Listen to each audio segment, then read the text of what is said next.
أعوذ بالله من الشيطان الرجيم بسم الله الرحمن الرحيم.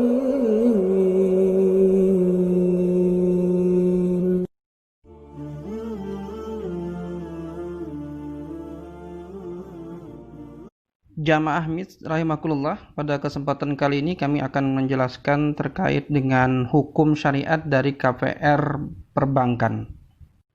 KPR atau kredit perumahan rakyat yang diberikan oleh bank konvensional itu adalah berupa pinjaman atau utang untuk membeli rumah kepada developer perumahan atau pemilik rumah. Nah, KPR juga bisa berarti developer itu bekerja sama dengan pihak bank, di mana pihak developer mencari pembeli atau nasabah. Kemudian setelah ada nasabah yang komitmen membeli, developer kemudian menjual rumah tersebut kepada bank dan kemudian nasabah bertransaksi dengan pihak bank. Transaksi bank dengan nasabah pada kondisi KPR yang pertama adalah berupa pinjaman berbunga. Kalau terlambat membayar akan dikenakan denda. Rumah yang dibeli kemudian dijadikan sebagai agunan dan akan ada penyitaan terhadap agunan itu kalau nasabah tidak dapat melunasi pinjamannya. Sedangkan transaksi KPR yang kedua itu adalah jual beli utang atau kredit berbunga dari pihak bank kepada nasabah. Di sini pun akan disertai dengan denda keterlambatan pembayaran. Rumah yang dibeli dijadikan agunan serta adanya penyitaan agunan kalau nasabah tidak dapat melunasi hutangnya. Saudara-saudaraku rahimakumullah, berdasarkan fakta KPR yang sudah dijelaskan tadi, maka hukum syarak dari KPR ini adalah haram, baik KPR jenis pertama maupun yang kedua.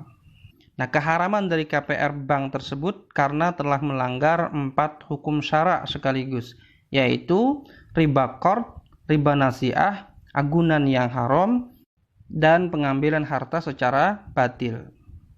Keharaman riba qard dalam KPR bank itu terjadi pada saat pinjaman atau jual beli secara kredit yang diterapkan bunga di dalamnya. Dalilnya adalah hadis Nabi SAW, kullu qardin dara manfaatan fahuwa wajhun min wujuhi riba. Setiap pinjaman yang menarik suatu manfaat atau tambahan, maka itu termasuk salah satu bentuk riba. Inilah riba qard di dalam KPR bank. Imam Ibnu Munzir berkata, para ulama telah sepakat bahwa pemberi pinjaman jika mempersyaratkan kepada penerima pinjaman 1/10 dari pinjaman sebagai tambahan atau hadiah, lalu dia memberikan pinjaman dengan ketentuan tersebut, maka pengambilan tambahan itu atas pinjaman adalah riba. Yang kedua, terjadinya riba nasiah dalam KPR bank itu adalah ketika adanya penerapan denda terhadap nasabah atas keterlambatan pembayaran cicilan utang atau percepatan pelunasan utang. Dalam hadis Rasulullah bersabda, ala innamar riba fin nasiah. Ingatlah sesungguhnya riba itu ada di dalam nasiah. Nah, nasiah itu adalah tambahan atau denda atas pinjaman karena adanya tambahan tempo waktu pembayaran. Ini adalah keharaman kedua dari KPR bank. Keharaman ketiga itu adalah penetapan agunan atas barang yang dibeli. Nah, dalam KPR bank terjadi pada penetapan barang yang dibeli nasabah dijadikan sebagai jaminan atau agunan. Nah, agunan ini haram sebab tidak sah. Alasannya, persyaratan untuk menjadikan rumah yang dibeli tersebut sebagai agunan adalah merupakan klausul yang menjadi satu kesatuan dengan akad jual beli rumah tersebut. Padahal pada saat akad jual beli itu, rumah tersebut belumlah menjadi milik nasabah. Karena rumah tersebut bukan milik nasabah, maka nasabah tidak memiliki hak untuk mentasyaruf rumah itu, seperti menjual, menyewakan, menggadaikan, dan lain-lain. Nabi SAW bersabda, wala bay'un ma laisa indak. Janganlah kamu menjual suatu barang yang tidak ada padamu. Ini adalah pendapat Imam Syafi'i sebagaimana dikutip oleh Imam Ibnu Qudamah. Jika dua orang berjual beli dengan syarat menjadikan barang yang dibeli sebagai jaminan atas harganya, maka jual belinya tidak sah sebab barang yang dibeli ketika disyaratkan menjadi jaminan atau rahan belumlah menjadi milik pembeli. Keharaman yang keempat dari KPR bank itu adalah keharaman penyitaan agunan. Dalam KPR bank itu terdapat klausul penyitaan terhadap barang agunan nasabah kalau nasabah tidak dapat melunasi utangnya.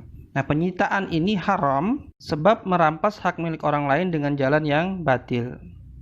Alasannya, penyitaan yang dilakukan tidak sesuai dengan syariah Islam, di mana penyitaan dilakukan secara penuh, walaupun nilai barang yang disita tersebut lebih besar daripada nilai pinjaman atau utangnya. Sedangkan penyitaan di dalam Islam terhadap barang agunan itu adalah untuk menjualnya dengan tujuan menutupi nilai utang dari nasabah tersebut saja. Jika hasil penjualannya lebih besar, maka sisanya dikembalikan kepada pemilik agunan. Sedangkan kalau nilainya lebih kecil, maka pemilik agunan tetap harus melunasi sisa pinjamannya itu. Rasulullah SAW bersabda, agunan itu tidak boleh dihalangi dari pemiliknya yang telah mengagunkannya. Ia berhak atas kelebihan manfaatnya dan wajib menanggung kerugian atau kekurangannya.